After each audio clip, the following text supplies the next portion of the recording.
ustedes tampoco. Denme un micrófono, por favor. Gracias. Sí, por favor.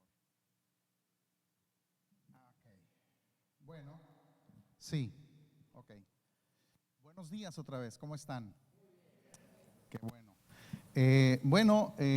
Es una buena oportunidad este momento para que compartamos con otros la señal y que otros puedan beneficiarse de esta enseñanza en la mañana.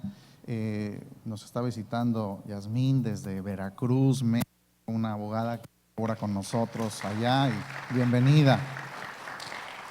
Muy bien, pues la semana pasada, yo sé que algunos de los que están presentes y que nos están viendo no estuvieron aquí o conectados, por lo tanto voy a repetir todo lo que hablamos la semana pasada y dar continuidad, pero lo voy a repetir muy breve. Trataré de no tomar más de 3 minutos para dar continuidad a lo que comenzamos a estudiar. Primero, la semana pasada hablamos de aquello que nosotros debemos hacer. ¿Qué es lo que nosotros debemos de hacer? Y tomamos como base Filipenses capítulo 2, versículo 12, en donde dice: ocúpense de su salvación con temor y temblor. Y dijimos que este ocuparse puede ser también traducido como ejercitarse. Hay que ejercitar la salvación. Mencionamos algunas de las cosas que debemos de hacer para ejercitar la salvación que poseemos. Uno de los ejercicios espirituales es la oración. Mencionamos que la oración verdadera no está centrada en las necesidades, sino está centrada en el propósito eterno.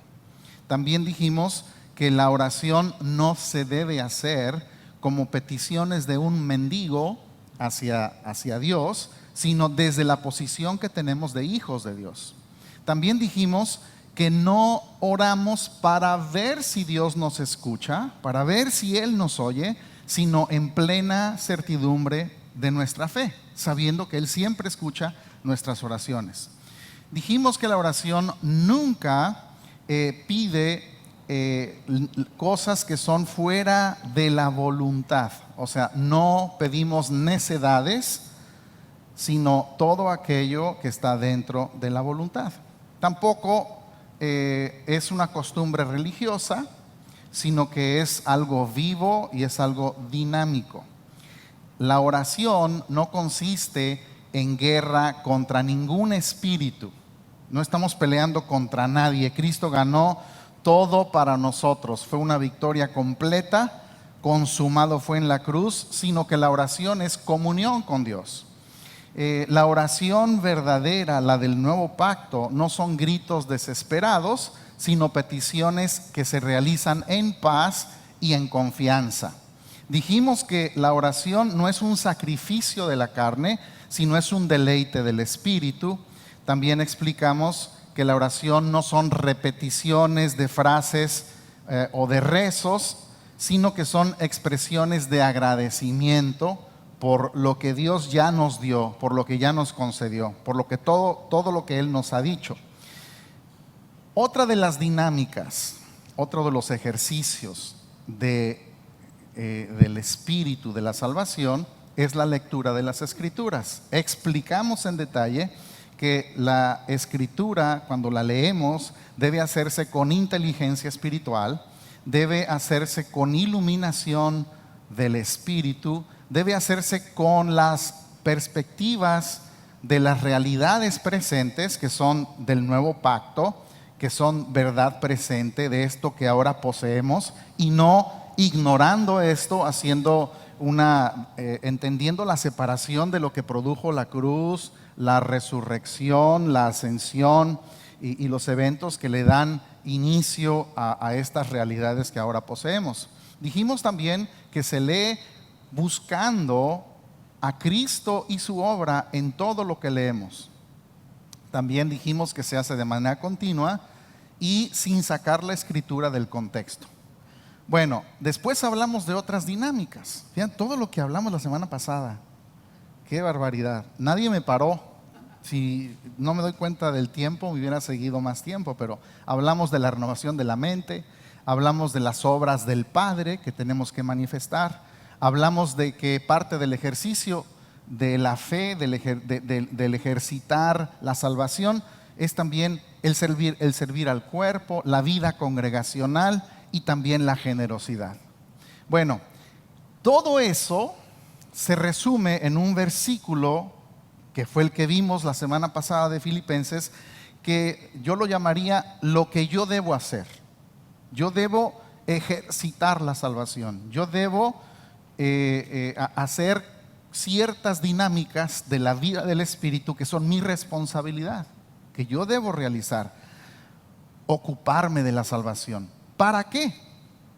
Que es lo que vamos a ver en esta clase, en esta sesión. Vamos a ver para que Dios haga lo que Él quiere hacer. O sea, yo voy a hacer lo que debo hacer para que Él haga, o para que yo haga lo que Él quiere que yo haga. Todo lo que yo realizo al ocuparme de la salvación va a producir en mí el que realice lo que Él quiere. Y es lo que dice el segundo versículo, o el siguiente que vamos a leer, Filipenses 2:13. Dice, ¿por qué? O sea, yo me ocupo de la salvación y dice, porque Dios es quien obra en ustedes tanto el querer como el hacer para su buena intención. Otra versión dice, de su buena voluntad. O sea, si yo puedo parafrasear y tomando el original del griego para ver con más claridad lo que Pablo está diciendo, lo podríamos decir así: porque Dios es quien les impulsa para que hagan abundantemente su beneplácito. Yo me ocupo de la salvación, realizo estas dinámicas espirituales. ¿Por qué? Porque Dios entonces va a impulsar mi vida para que yo pueda hacer abundantemente lo que Él quiere, su beneplácito. Ajá. Entonces, Dios pondrá en nosotros, dice Pablo, no solamente el deseo, sino también el poder de hacer cosas que de manera natural no podríamos hacer. Hay muchas cosas que Dios quiere hacer a través de nosotros, que no son otra cosa que sus obras, las obras del Padre a través de nosotros. Y esto se lleva a cabo porque Dios ya nos habilitó. O sea, Dios ya te dio a ti la habilidad para realizar estas cosas. Tú ya posees esa habilidad. Y Dios también, porque ya posees esa habilidad, Dios por eso va a poner en ti deseos de hacer ciertas cosas. La evidencia más grande de que tienes la habilidad para hacer ciertas cosas es porque Dios puso ese deseo en ti. Si Dios no pone ese deseo, si lo pones porque tienes la habilidad de realizarlo. No es una locura de tu mente. Dios pone el deseo de hacer las cosas para las que tú ya fuiste habilitado para hacer. El problema es que muchas veces nosotros apagamos el espíritu y no realizamos aquellas cosas que Dios está poniendo en nuestro corazón, porque pensamos que es imposible hacerlas. Dios desea mostrarse a diferentes personas a través de obras que en ese momento, esas obras son importantes para esa persona, son importantes para sus vidas en ese preciso momento. Por lo tanto, Dios va a poner en nosotros el querer y el hacer de la manifestación de esas obras que para esa persona son relevantes, y que si no las hacemos, Dios no puede suplir la necesidad de aquella persona a la que Dios desea manifestar su realidad. Cada vez que Dios pone en nosotros el querer hacer algo, es porque Dios ya nos dio la habilidad para realizarlo. Cada vez que tú le haces bien a una persona, cada vez que tú haces el bien a alguien, no es porque tú eres bueno, Dios puso el impulso y el deseo de hacerlo. Y te habilitó para realizarlo. Dios puso el querer y el hacer. ¿El hacer qué? Su propósito, su beneplácito. Hay dos cosas que entonces Dios quiere hacer en nosotros. Dios pone en nosotros el querer y el hacer. Cada vez que quieres hacer algo que produce un bien a una persona, ese sentir viene de Dios. Todo deseo que tú tienes de beneficiar a una persona es un sentir que Dios lo puso allí. ¿Por qué? Porque es Dios en el que pone el querer y el hacer de su voluntad. Entonces, ese sentir es Dios el que lo puso. Es el fruto de Dios en ti. Es porque estás ocupándote en la salvación. Cada vez que haces algo bueno por alguien, a pesar de que tú no querías hacerlo. ¿Le ha pasado? Yo no quería hacerlo, pero sentí un deseo de hacerlo. Fue Dios quien te habilitó para hacerlo. Por lo tanto, entonces Dios pone el querer y por otro lado Dios pone el hacer. El querer generalmente consiste en sentimientos. El hacer consiste en hechos. Siento algo, hago algo. Es un sentir que Dios puso en mí para yo ahora hacer algo. Normalmente el querer son deseos y el hacer son obras. Sentí un deseo que debe materializarse en obras. El querer comienza con pensamientos. ¿Para qué? Para que el hacer lo materialice en actos. El querer consiste en ideas para que el hacer lo materialice en esfuerzos. Dios pone el querer, Dios pone impulsos, pero Dios pone también el hacer, Dios pone acciones. Entonces yo debo obedecer a todos estos deseos que provienen de Dios, de realizar beneficio para otras personas, porque ya me habilitó para hacerlas. Muchas veces Dios pone el querer, pero no respondemos con el hacer. No es que Dios no te habilitó, sino que habiéndote Dios habilitado, no quisiste hacerlo. Cuando Dios pone el querer, siempre pone el poder para hacer. Debemos buscar cuáles son las obras o las acciones que podemos hacer en ese querer para nosotros comenzar a hacer. Ese pensamiento de Dios en nosotros, que tenemos la mente de Cristo, para que podamos hacer lo que es su voluntad. Este querer que pone Dios es contrario al querer de Adán, al querer de la naturaleza de pecado. Porque normalmente la carne está concentrada en sí misma.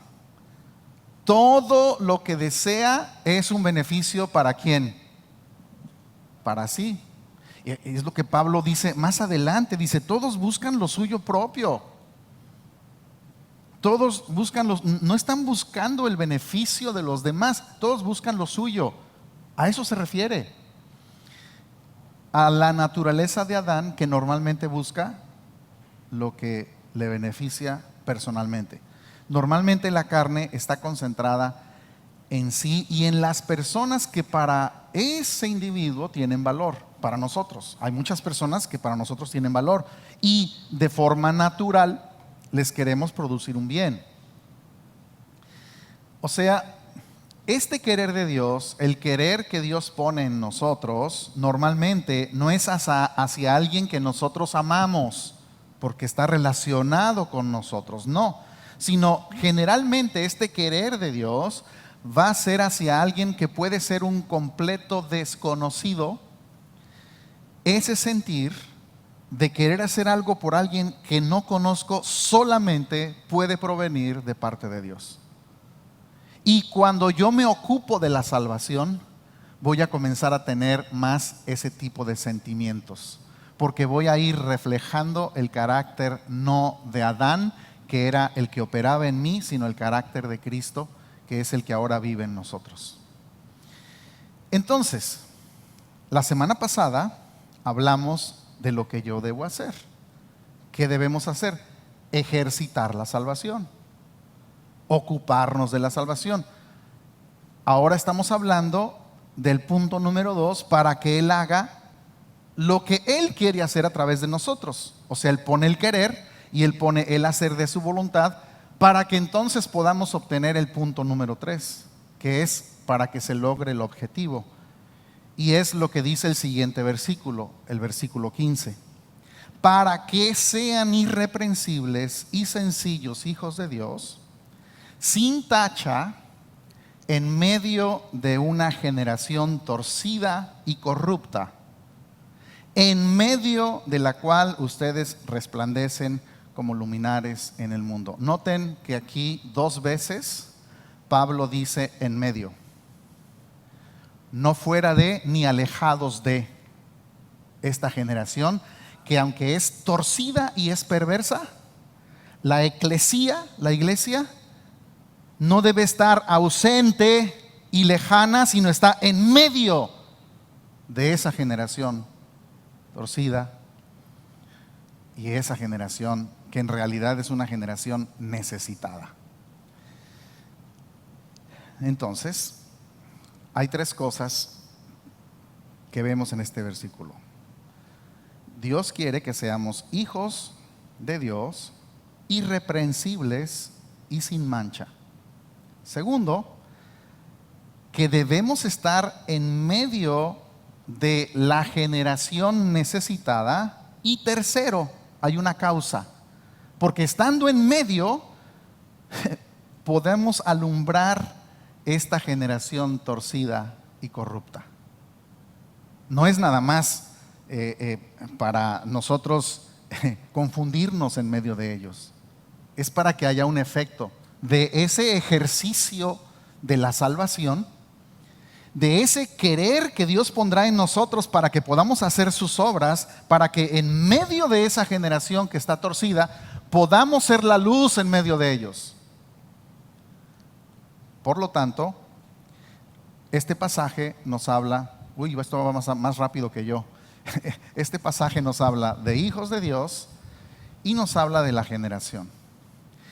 Y los describe de 2 maneras muy diferentes. A los hijos de Dios nos describe como irreprensibles, por lo menos eso es lo que se espera. Mientras que a la generación la describe como torcida. Vean el contraste. Por un lado, los hijos de Dios irreprensibles, por el otro lado, una generación que está torcida. Por un lado, los hijos de Dios sencillos para los que nos ven desde Argentina, mientras que la generación está corrupta.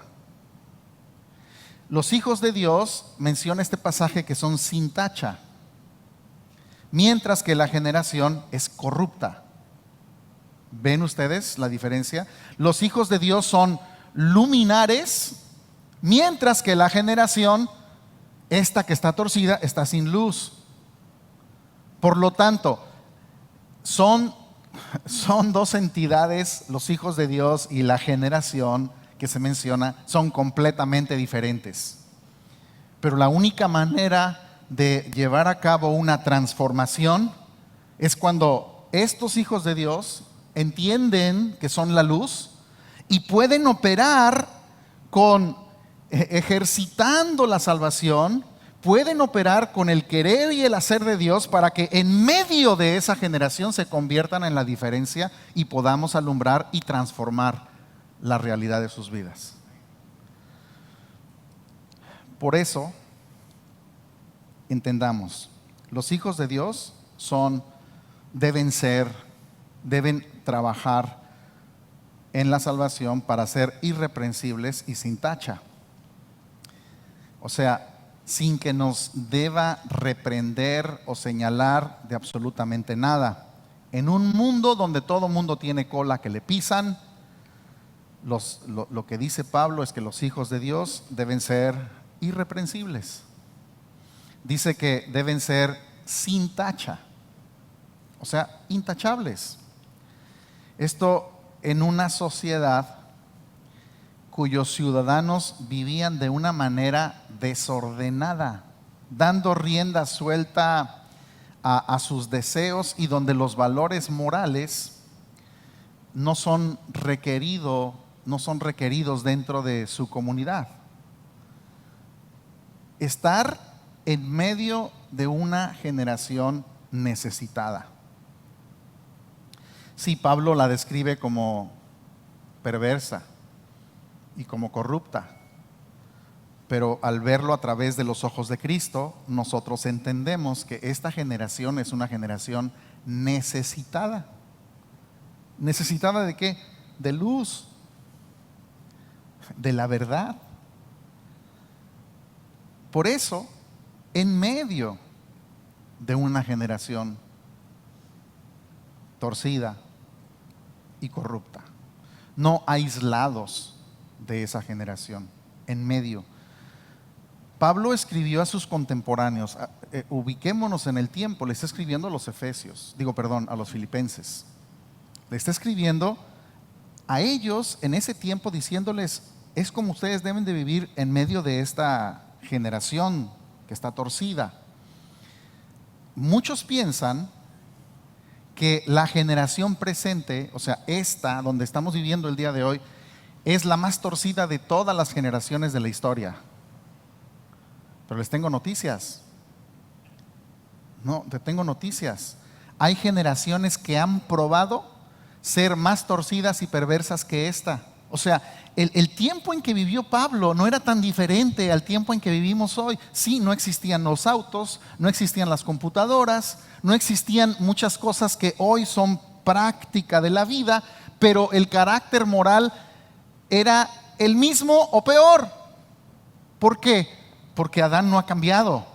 Ha cambiado la ciencia, ha cambiado la tecnología, ha cambiado la manera de comunicarnos, han cambiado la cultura, la moda, la forma de vestirnos, pero no ha cambiado la naturaleza de pecado. Sigue siendo, lógicamente en Cristo se transforma, pero sigue siendo la misma manifestación. Entonces, tú pensarás que la generación de Pablo pues era gente muy buena. Ay, en aquellos tiempos la gente era tan buena, era santa, era inocente, no sabía nada. Todo, su mente era tan pura. Pero vamos a ver la historia. En esa sociedad griega se creía mucho en la doctrina de los epicúreos. De hecho, ustedes saben que Pablo habló con ellos cuando en Atenas llega al Areópago. ¿Y quiénes eran los epicúreos? Bueno, ellos enseñaban, en otras palabras, eran hedonistas, enseñaban que el placer era la manera de disfrutar la vida. Todo lo que le diera placer al hombre. O sea, la Macarena, pero hace muchos siglos. Darle al cuerpo alegría y cosa buena. Entonces, mientras tú dieras placer y cumplieras todos los deseos que tú sintieras, entonces tú podrías llegar a encontrar la felicidad. Esto era una parte importante de la cultura hedonista de ese tiempo, y en general la sociedad carecía de valores morales, tanto los griegos como los romanos. Era la cultura en la que Pablo vivía, los grecorromanos. Si ponemos esta imagen, la que sigue, en esa generación, en la capital del imperio, o sea, en Roma, se divertían las personas, pero no como nos divertimos el día de hoy. Vamos a ver qué tan perversos eran que se divertían viendo a los creyentes en Cristo siendo destruidos por gladiadores de Roma. O sea, no olvídense de las peleas de box. Allá era gladiadores contra personas que no tenían ninguna experiencia en pelear. Y la gente eufórica viendo cómo estas personas eran destruidas por los gladiadores. Esa era parte de del entretenimiento de la gente. Eran gentes inocentes, casi santas. Ese tipo de perversión no lo vemos tan públicamente el día de hoy. Saulo de Tarso, el que escribe esta carta en donde dice que debemos ser intachables, ese mismo individuo, pero después de una transformación en Cristo, Saulo de Tarso, tiempo atrás había urdido un plan para dar muerte a un evangelista llamado Esteban, para que fuera apedreado, para que fuera muerto, y de esa manera pudo satisfacer el deseo de su religión, concediéndoles que vean un hombre muriendo apedrado. Si ponemos la siguiente imagen, familias de creyentes en Cristo, desde niños, toda la familia eran llevados al Coliseo de Roma para que murieran comidos por fieras, mientras el público estaba bebiendo, era un espectáculo, comiéndose sus palomitas, disfrutando de la vida, viendo como niños, jóvenes, mujeres, ancianos, todo tipo de personas morían. El día de hoy no se permitiría ese tipo de espectáculos, por lo menos públicamente. En ese tiempo existían templos donde había mujeres que eran ofrecidas a cualquier hombre o a cualquier mujer que lo recibieran, ese acto sexual, como una adoración a los dioses que se adoraban en esos templos. O sea, el sexo en esos templos era parte de la adoración a esos dioses. La prostitución, la homosexualidad, incluso la pederastía eran prácticas aceptadas en esa sociedad. Muchas celebraciones y fiestas terminaban en orgías, eran parte de la cultura sin que hubiera remordimiento por ello. En las celebraciones del dios Dionisio, lo que hacían eran orgías, se comenzaba bebiendo y después de que estaban todos medio embrutecidos, se terminaba teniendo sexo todos contra todos. Parte de la cultura. O sea, si tú piensas que esta generación es la generación más torcida que ha existido, no, señores. Esto no es ninguna novedad. Estas son cosas con las que Pablo tenía que vivir en ese tiempo. Y tenemos que entender esto porque Pablo fue un hombre usado por Dios para transformar muchas vidas a pesar del pensamiento de estas gentes. Porque es más poderoso la palabra de Dios que transforma el corazón que los pensamientos de los hombres y las filosofías de los hombres. No importa el tiempo, no importa la cultura, no importa el idioma, sigue siendo el mismo poder de Dios que transforma las vidas. Por lo tanto, lo que Pablo dice que tenemos que estar en medio de esa generación torcida, porque dice, ustedes resplandecen como luminares en el mundo. Entonces no crean que la actual es la más tenebrosa de todas las generaciones, ni la más torcida. Y es a esa iglesia que vivía en ese contexto cultural a la que Pablo le vuelve a decir, le vuelve a repetir en medio. wow, tú no quieres que un hijo de Dios esté en medio. Sí, queremos que estén en medio de esa generación torcida. ¿Por qué? Porque en medio de ellos es donde vamos a poder resplandecer como luminares en el mundo. En medio de esa generación, estando presentes entre ellos, se debe marcar una diferencia, siendo luminares en donde existe solamente la oscuridad. La oscuridad es el resultado de la carencia de luz. Cuando no hay luminares, el resultado es oscuridad. Entonces, vean ustedes lo que Pablo nos enseña. Tenemos que ser hijos de Dios, irreprensibles y sin tacha, estar en medio de una generación que está torcida, pero más bien es una generación necesitada. ¿Para qué? Para que alumbremos a la generación torcida y corrupta. Lo que Pablo enseña es que la sociedad está en completa oscuridad. Viven sin ver, no ven la realidad. Lo que no pueden ver son las realidades de Dios. No las comprenden, no las entienden, no perciben las cosas que son del Espíritu, porque sus ojos espirituales están en oscuridad. Y solamente cuando se alumbra es que se puede ver. Pero los portadores de la luz, que son los hijos de Dios, optan por estar fuera de esa oscuridad. Juzgan a la oscuridad, señalan a la oscuridad, critican a la oscuridad,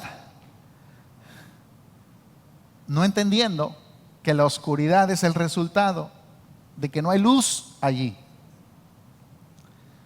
No habrá ningún remedio para esa generación sino una condenación de oscuridad perpetua hasta que la luz llegue en medio de ellos. Es por eso que Pablo dice en medio de la cual ustedes resplandecen. Es en medio que resplandecemos, no afuera, no los domingos en la mañana encerrados en cuatro paredes y queremos ser la luz y proclamamos ser la luz donde nadie sabe nuestras vidas, nadie conoce lo que hacemos, nadie sabe en realidad las dinámicas y la vida de Cristo, que solamente la escondemos para cantar y exponer unas verdades de la Escritura, y después no estamos en medio exponiendo la luz. Entonces, ¿cómo van a ser iluminados si no existe una lumbrera que se está poniendo en medio de ellos? La iglesia no es una entidad, la eclesía, la que Jesús tenía en mente, no es una entidad para que se reuniera los domingos para celebrar rituales religiosos, sino una entidad gubernamental, embajada del reino de Dios en la tierra. Es la que debe manifestar en la sociedad las obras que hagan visibles el reino de Dios. Casi cada esfuerzo religioso está centrado en hacer famoso a un individuo. Que mi nombre sea conocido. Y ministerio de fulano de tal. Casi todos los esfuerzos están centrados en hacer famoso a un tipo. No, a nadie le interesa el nombre de nadie que no sea el nombre de Cristo, porque es el único que puede transformar. Por lo tanto, los nombres individuales salen sobrando, ni tampoco los nombres de cierto grupo. Que mi grupo se conozca como el grupo más fifí o más fofó, sí, lo que sea, ¿no? No, o sea, tenemos que centrarnos en el propósito eterno de Dios. Eso es lo más importante. Por lo tanto, tenemos que centrarnos que es importante nuestra presencia en la tierra para que la sociedad sea transformada. Si nosotros no estamos siendo agentes de transformación, nuestra vida carece de sentido en la tierra. Es por eso que la sociedad no cambia. Cada día hay más iglesias que se abren y más iglesias y la sociedad cada día está peor. Porque cada vez que se abre una iglesia, se abre un grupo que le dice a la gente: no te juntes con la generación torcida, no te involucres en medio de esas cosas. No seas luz en las tinieblas. Hasta que los hijos de Dios, que sabemos, que entendemos que portamos la luz, hasta que entendamos que somos nosotros los portadores de la luz y que perdamos el temor a estar en medio de la generación torcida y corrupta y podamos con inteligencia espiritual explicar la sabiduría de Dios y que sostengamos la palabra que produce vida. Y eso es lo que dice el siguiente versículo: sosteniendo firmemente la palabra de vida. ¿Cómo vamos a alumbrar? No vas a llegar y, déjame prendo el switch. No, es sosteniendo la palabra de vida. ¿Cómo sostenemos la palabra de vida? Es donde debemos entender que esa es la base para alumbrar. La base para la transformación de una generación que está torcida y es perversa no es con rituales, ni con marchas, ni siquiera con oraciones que hagan por toda la ciudad. Es solamente cuando en medio de ellos sostenemos, explicamos, exponemos la palabra de vida que alumbra los ojos del entendimiento para que puedan ver lo que ellos nunca habían visto. Se requiere de hijos de Dios irreprensibles y sin tacha, que han perdido el temor de estar en medio de esta presente generación torcida y corrupta, para que con la palabra de vida explicada de manera práctica, donde se les exponga a las personas que hay caminos que son superiores a los que ellos han conocido, donde se les explique que hay un modelo de vida que es superior al que ellos viven y que fue diseñado para la nueva creación, la que se produce por la fe en Cristo, donde se les declare cuáles son las soluciones a los principales problemas sociales, culturales, psicológicos, morales, económicos, familiares y espirituales, y que se pueda entonces transformar con la luz de la verdad, para que dejen de ser una generación torcida y perversa y se transformen en una generación, en unas personas irreprensibles y sin tacha, y que puedan entonces comprobar cuál es la buena, agradable y perfecta voluntad del Padre. Salgamos del escondite. Los invito a salir del escondite. Iluminemos el mundo. Activemos nuestros dones, activemos nuestros talentos, entendamos que las ideas que Dios pone en nosotros es porque está poniendo el querer, porque ya puso el poder para realizar las cosas. Estamos en un tiempo glorioso en donde los hijos de Dios entendemos que es un tiempo de la manifestación de lo que Dios ha depositado en nuestras vidas. Estamos en un tiempo en donde nosotros como congregación tendremos una estructura diferente. Les vamos a presentar en 2 semanas el nuevo proyecto, a dónde nos vamos, a dónde nos cambiamos, qué vamos a tener, todas las dinámicas que vamos a realizar, pero se va a requerir que salgamos de la mentalidad de escondite y que estemos dispuestos a hacer la luz en medio de esta generación torcida, para que podamos ser la respuesta. Un tiempo interesante se nos viene a nosotros, pero se me ha terminado el tiempo, como es común, y otro día les continúo los siguientes versículos.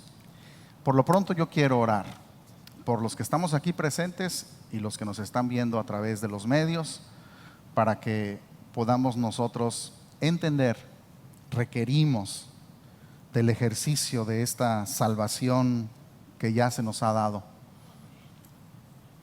para que entonces Dios pueda poner en nosotros el querer y el hacer,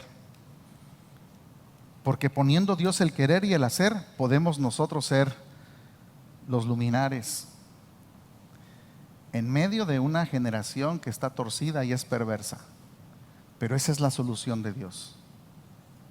Vamos a actuar, vamos a accionar y vamos a realizar lo que nos corresponde a nosotros. Padre, gracias por tu palabra en nuestras vidas, porque somos responsables como agentes tuyos, como hijos tuyos, entendidos en la gracia, entendidos en esta responsabilidad también de cargar tu gloria en nosotros.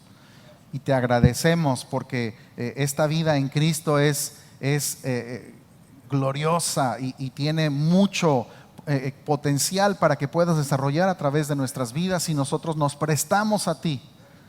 Queremos, Señor, que en cada uno de nosotros haya una actividad correcta, que podamos ejercitar todas estas cosas para la manifestación de tu propósito en esta tierra. Te agradecemos porque somos tus instrumentos y somos esta iglesia gloriosa que tú has esperado que sea manifestada en la tierra en Cristo Jesús. Amén y amén. Muchas gracias, mis estimados. Les agradezco su paciencia.